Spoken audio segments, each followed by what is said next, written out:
Hi hello வணக்கம். நான் உங்கள் லக்ஷ்மன். ஸோ இன்றைக்கி எதை பற்றி பார்க்க போகிறோன்னா, தமிழ்நாட்டில் கடந்த 2 நாட்களாக பயங்கர ட்ரெண்டிங்கில் இருக்கார் எங்கள் அண்ணன் தளபதி விஜய், தமிழ்நாட்டு முதலமைச்சராக.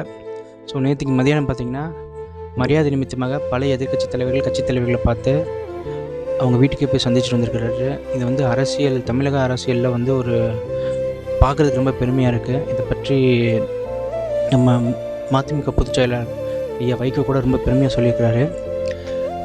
ஸோ அதை விட சிறப்பான சம்பவம் என்னென்னு பார்த்திங்கன்னா, இன்றைக்கி நான் ஒரு 2 நாளைக்கு முன்னாடி ஒரு வீடியோ பதிவிட்டிருந்தேன். அதாவது தமிழ்நாட்டில் சிட்டி சைடில் கோவில், பள்ளி கல்லூரிகள் பக்கத்தில் இருக்க டாஸ்மாக் க்ளோஸ் பண்ண சொல்லி ஒரு சின்ன பதிவு ஒன்று போட்டிருந்தேன்.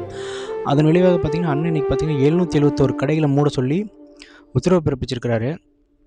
ரொம்ப சந்தோஷமாக மகிழ்ச்சியாகவும் இருக்குது. ஏன்னா இளைஞர்கள் பார்த்திங்கன்னா நிறைய பேர் போதை கலாச்சாரங்களுக்கு பின்னாடி போயிட்டுருக்குறாங்க. ஸோ இப்போ பார்த்திங்கன்னா இந்த மாதிரி சிட்டி சைடில் இருக்க டாஸ்மாகில் க்ளோஸ் பண்ணது ரொம்ப வரவேற்கத்தக்கதாக இருக்குது. இதனால் வந்து பொதுமக்கள் வந்து எந்த டைம்னாலும் இந்த சைடு தைரியமாக போயிட்டு வர முடியும். இதுக்கு முன்னாடிலாம் அப்படி இல்லை. டாஸ்மாக் ரொம்ப சீரழிஞ்சிட்டு இருந்துச்சு தமிழ்நாடு. ஸோ இது கண்டிப்பாக நல்லாயிருக்கும். இனி வரப்போகிற எதிர்காலங்கள் தமிழ்நாட்டுக்கு ரொம்ப ரொம்ப நல்லா இருக்கும்னு நான் நினைக்கிறேன். அண்ணா மிக்க நன்றி. மேலும் மேலும் உங்கள் பணிகள் சிறக்க என்னுடைய வாழ்த்துக்களை தெரிவித்துக் கொள்கிறேன். நன்றி, வணக்கம்.